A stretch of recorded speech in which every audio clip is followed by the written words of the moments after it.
Very good afternoon to one and all. First of all, thank you so much to the organizers of this event for providing me an opportunity to be a part of this platform and to interact with the people of Kanpur through this particular event. So I'll divide the allotted time into 2 or 3 parts. First of all, I'll just say a few things about me, just introduce myself and just try and explain as to what we do on a daily basis, being a district magistrate, what I do or what my team does. And then would like to talk about the opportunities that we have in the state of Uttar Pradesh and the opportunities that we have in Kanpur, because we are talking about Kanpur at 2047. We are talking about where our state and where our city will be 25 years down the line. So I'd like to talk about the top opportunities that we have, which we should cash in.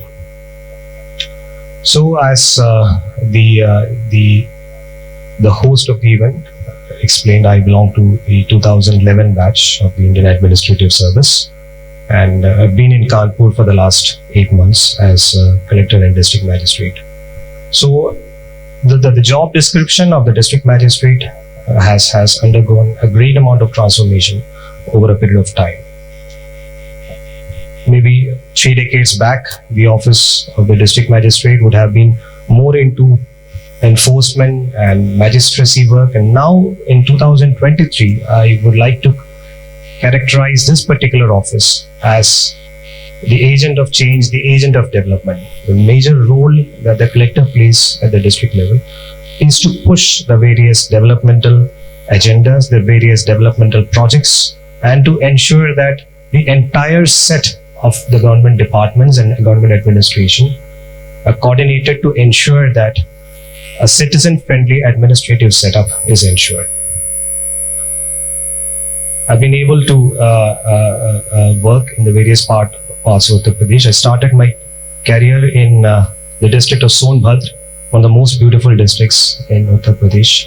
Subsequently traveled to Ghazipur as an SDM, was a CDO in Varanasi and Meerut, and was a collector in Hamirpur, Chitrakoot and Badoi. And then subsequently went to the government as a special secretary to the Honorable Chief Minister, and I was the director of Civil Aviation Department before joining Kanpur as a district collector. And just to emphasize on the post of Director of Civil Aviation, and must have heard Honorable Prime Minister's address yesterday in the Global Investor Summit. UP is very soon going to be a state with 5 international airports. Now, a state like Uttar Pradesh, now Civil Aviation Department, you must have heard about the Ministry of Civil Aviation or MOCA at the national level. Now, I don't know how many of you knew about it, but UP has a very, very vibrant civil aviation department. We are developing airports across the state, the most important being the Noida International Airport at Jewar, which once is completed will become the biggest international airport in South Asia. We have airports in smaller cities being developed, like Chitrakoot.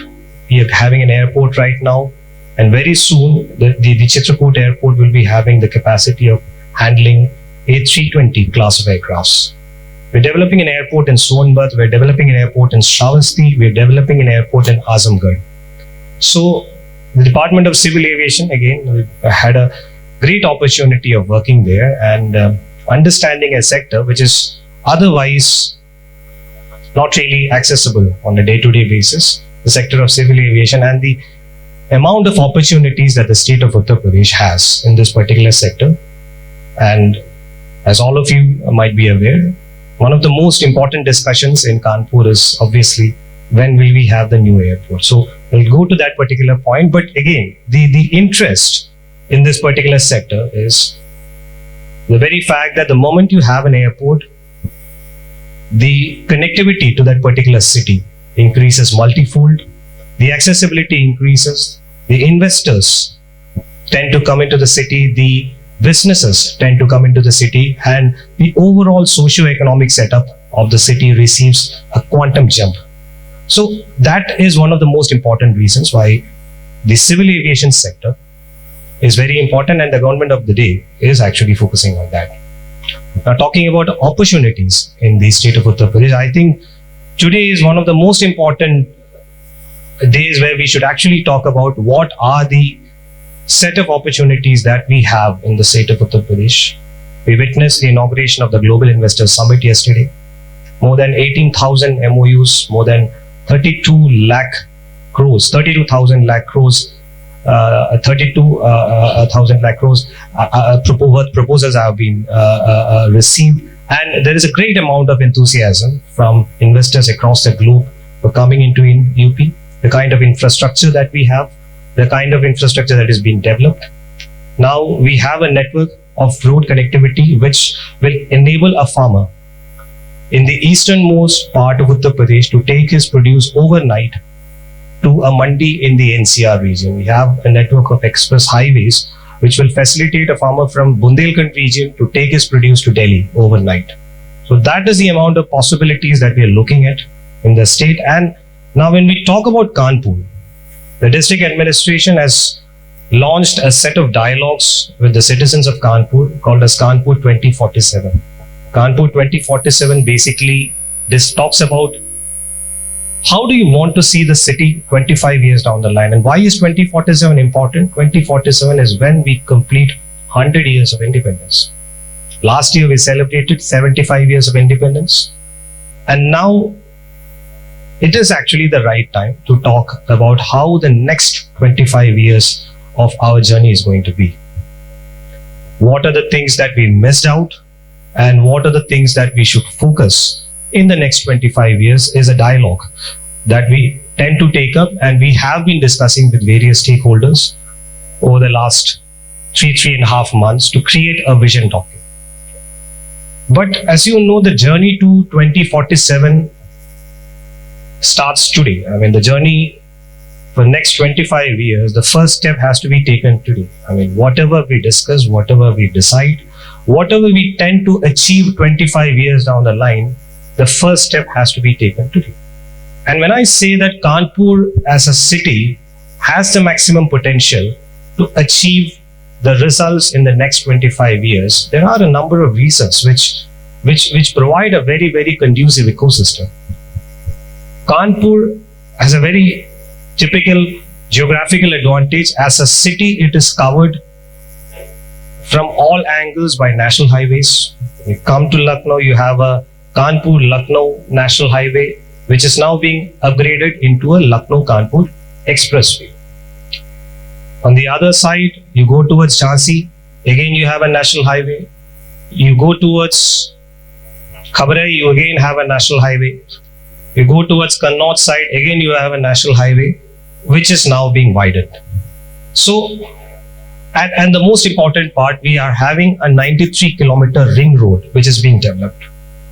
Now, when this 93-kilometer ring road gets developed, just imagine today a person from Bittur, if he or she has to travel from Bittur to the airport, it takes about 1.5 hours. They have to travel across the city, cross the length and breadth of the city to reach the airport and to catch a flight. Now, once the ring road is made, maybe in 3.5 years' time, it'll take them less than 30 minutes. They'll have an entry point near Bittur. All they have to do is get on the expressway, ring road, and then they take the exit near the airport, and in 30 minutes, they'll be in the airport from Bittur. Now, this is basically going to be one of the biggest game changers for the city. So somebody who is traveling from Novasta, and if they have to go to somewhere, say, now they have to go to Lucknow, they don't have to cross the city. All they have to do is enter the ring road from the nearest entry point, and then bypassing the city, they can cross the city and they can actually reach their destination without crossing the city and wasting their time in the city traffic. One of the most important discussions in whichever platform that we go is about the city traffic. And this project is going to be a game changer when it comes to the city traffic and reducing the number of commuters through the city, reducing the number of vehicles who are crossing the city and reducing the number of heavy vehicles which are crossing the city. So basically it's a ring road. Even the Lucknow Kanpur proposed expressway is also going to connect the city through the ring road. So this, as I said, the journey for the next 25 years, Kanpur as a city is poised to be one of the winners in this particular journey, because we have all the infrastructural support required for undertaking that journey for the next 25 years. I talked about road connectivity. The second point is the air connectivity. The much awaited airport, the construction is complete. The connectivity part, it saw a number of bottlenecks. Now all of them have been resolved. The construction of the connectivity part is also complete, and very, very soon we'll be having the airport, and the predictions are that this will be a very, very busy airport. Right now we have around 3 to 4 flights on a daily basis. Definitely we'll have more than 10 flights very, very soon, and the business ecosystem, the tourism ecosystem and the economy of the city will definitely see a sea change once the airport is operational. We can talk about the rail network. Now Kanpur is one of the very few cities which has a very, very vibrant national highway infrastructure network, a very, very vibrant air connectivity which is going to be available in the future. We have a dedicated freight corridor which is passing through the city.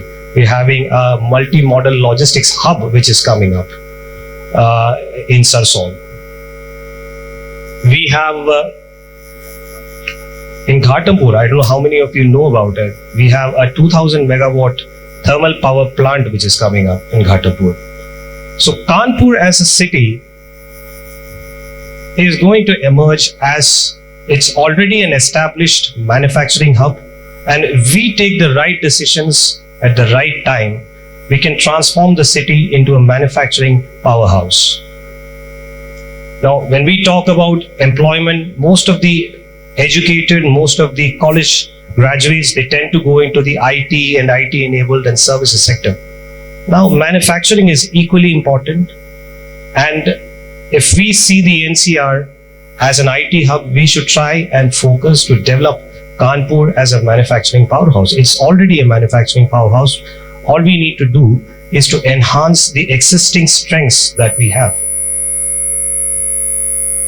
We need to identify the sectors where we already have an upper edge compared to the other cities in the state and within the country.